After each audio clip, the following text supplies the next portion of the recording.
Chapter 8 की शुरुआत होती है क्लासरूम के बाहर से। स्योनही अपना फोन चलाते हुए कॉरिडोर में चल रही होती है। तभी जिमिन उसे देखता है और रोकते हुए कहता है, तुम कंगसिनी हो, है ना? स्योनही उसे देखकर हैरान हो जाती है। आगे जिमिन पूछता है, क्या तुम्हें मैं याद हूं? यह सुनकर स्योनही उसे ली जिमीन कहती है। यह जानकर जिमीन ब्राइट स्माइल करते हुए कहता है, तुम बिल्कुल भी नहीं बदली, वैसे तुम्हारी हाइट भी वैसे ही है। यह सुनकर स्योनही गुस्से से कहती है, क्या तुम मार खाना चाहते हो? जिमिन हंसकर कहता है, वेल, तुम्हारी पर्सनालिटी भी बिल्कुल सेम है। फिर वो कहता है, तुमसे दोबारा मिलकर खुशी हुई। यह सुनकर स्योनही हल्का सा ब्लश करने लगती है। तभी बोमी आवाज लगाते हुए उसके पास आती है और स्माइल करते हुए उसे एक नोटबुक देती है। ये लो, तुम्हें कल यही नोटबुक चाहिए थी ना? स्योनही कहती है, हाँ, मैं इसे ही लेने आई थी। जैसे ही वो ये कहती है, उसकी नजर जिमिन पर जाती है, जो बोमी को देखकर काफी ज्यादा ब्लश कर रहा होता है। तभी अचानक स्योनही की आंख खुल जाती है और हमें पता चलता है कि वो सपना देख रही थी। आंखें खोलते हुए वो सोचती है, जब मुझे लगा था कि अब मैं जिमिन से कभी नहीं मिलूंगी, तुम अचानक मेरे सामने आ गए, और जब मैंने तुम्हें स्माइल करते हुए देखा, मैं सच में बहुत खुश हुई थी। पर चीजें वैसे नहीं थीं, इसलिए मैंने डिसाइड किया कि मैं खुद को ऐसी स्थिति में कभी नहीं डालूंगी जहां मुझे बस हर्ट होना पड़े। इसके बाद वो अपने फोन में टाइम चेक करती है और सोचती है, अगर मैं अभी उठ भी जाऊं और तैयार होना शुरू करूं, तो भी मैं सेकंड पीरियड से पहले नहीं पहुंच पाऊंगी। ये सोचकर वो कहती है, अब जब मैं लेट हो ही चुकी हूं, तो थोड़ा और सो लेती हूं। तभी उसके कमरे में उसका भाई आ जाता है। वो उसे लात मारकर उठाते हुए कहता है, हे पिग, क्या तुम पागल हो? तुम्हें स्कूल नहीं जाना? जल्दी उठो। यह सुनकर स्योनही गुस्से से भर जाती है। उसका भाई उसे कैट से मारने लगता है और फिर कैट को उसके ऊपर बिठा देता है, जिससे स्योनही परेशान होकर कहती है, ठीक है, मैं उठ रही हूं, अब मैं उठ गई।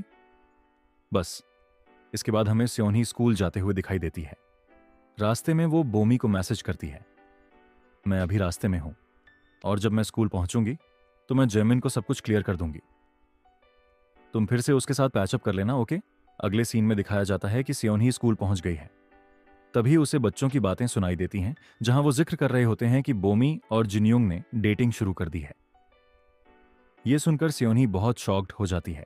इसके बाद सीन क्लासरूम की तरफ शिफ्ट होता है। टीचर बच्चों को पढ़ा रहे हैं और स्योनही सोच रही होती है, सच में मैं बहुत खराब टाइम पर क्लास में आई। मुझे तो यह भी नहीं पता चला कि आखिर यह सब हुआ कैसे।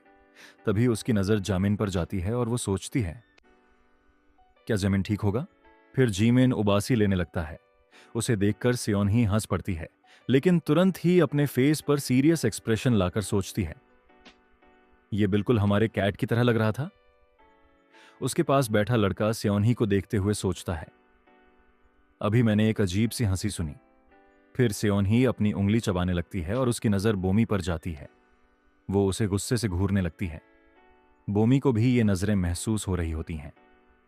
तभी बेल बजती है और टीचर क्लास से चले जाते हैं। जैसे ही वो जाते हैं, स्योनही तुरंत बोमी की सीट पर हाथ मारते हुए कहती है, तो अब बताओ क्या हुआ था? बोमी कंफ्यूज होकर उसे देखती है, मानो समझ नहीं पा रही कि स्योनही क्या पूछ रही है। ये देखकर स्योनही चिढ़ जाती है और जिनयुंग की तरफ पॉइंट करते हुए कहती है, ऐसे एक्ट मत करो जैसे तुम्हें समझ में नहीं आ रहा। आखिर तुम उसके साथ क्यों हो? ऐसे अजीब से गेमर बॉय के साथ क्यों? फिर बोमी हिचकिचाते हुए कहती है, दरअसल मैंने ही जिनयुंग को कॉन्फेस किया था। यह सुनकर उसके दोस्त शॉक्ड हो जाते हैं और साथ ही पूरी क्लास भी।